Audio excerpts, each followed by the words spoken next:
Hi, everybody. Welcome to Trenchless Tuesday. It is Tuesday, April 11th, and I'm going to share some culvert inspections that I did last week. I actually was on the road all week, driving through Idaho, Washington, and Oregon. So a lot of miles on the car, a lot of great meetings, a couple cool culvert inspections I'm going to share with you. And yeah, so let's get started.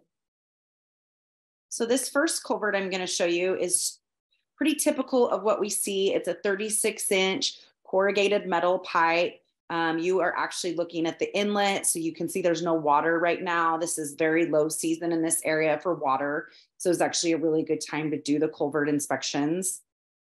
As you can see, it's very filled with sand, a lot of dirt, some debris. So first thing that they're going to need to do is really clear this pipe out so we can truly see what condition it's in. Really hard to see what the bottom looks like without it being cleaned because it is half filled with debris. So this crew is going to come through, clean this pipe out. It's about 200 feet long, and then take some pictures, send them to me, and we will kind of reevaluate. There might be years left on the bottom of this pipe. We really just can't tell, but this is one that they had flagged to at least look at so they could determine if this was one that they need to fix in the next year or two. It's just closer up of the debris. Again, it's pretty standard. That's coming in the inlet. So it is, from what I could tell though, that debris is pretty consistent throughout the entire pipe. You can see this is also down a ravine. So everything I looked at with this stop was down very, very deep trenches. This one's probably about 30, 35 feet under a road. So not a great spot to dig, definitely one that they're going to want to line or repair.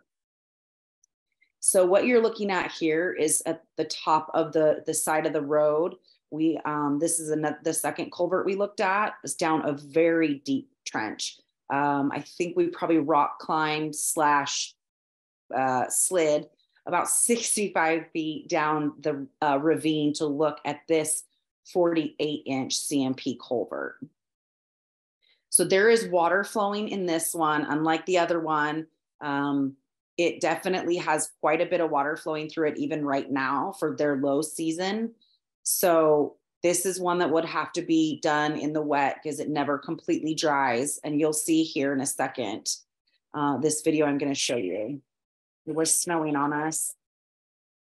You can hear the creek. So the creek runs all the way down the hill, almost directly into this pipe. So that's also a concern, at least from the inlet. There's very little access because you saw all those boulders. So I actually went down, got in the water, wanted to get closer up to see the condition in this pipe, to see what it looked like. Even from the side, you can tell that there's a lot of rust on this pipe, but I couldn't see what the bottom looked like all the way through without actually climbing in the water. And luckily I had my muck boots. So I got down in the water. May or may not have dropped my phone a few times trying to get down in the water, which story for another Trenchless Tuesday. I might have done a couple of hikes up and down looking for my phone. I don't know what this is. So if anyone wants to pipe in on Trenchless Tuesday, I thought these were beautiful. I'm not sure what they are, but yeah, I had to take a picture. So this is kind of looks like maybe I was getting a little bit of snow on my phone here, but I'm trying to get down into the inlet here. But this is, so you can see for it being low water, here's the creek coming up the hill. So you can see it runs almost directly in there. So not a lot of clearance. There would be a lot of removal of boulders to be able to slip line from the inlet side. Not impossible, just a lot of work for the crew, a lot of excavation. So I got down in it. This is what the bottom of the pipe looks like. So this one needs fixed sooner rather than later. This one we can't wait on. It is fully rusted out on the bottom. It's about 300 plus feet across. The crew didn't bring a LiDAR in this one, but they are going to LiDAR it so we know exactly what the length of it is. The other issue with this pipe, here, I'll show you this video. This is just the amount of water you can see. So again, this pipe is never totally dry. It was hard to take videos because of the snow kept getting on my camera. So there was that. The other issue on that pipe was, so the other outlet end, so I was showing you the inlet, the outlet end was in about 100-foot ravine. So one of the big considerations when I'm looking at materials for how they can line this pipe is going to be the fact that it starts at about 60 feet buried, and the slope goes down almost 40 feet over 300 feet.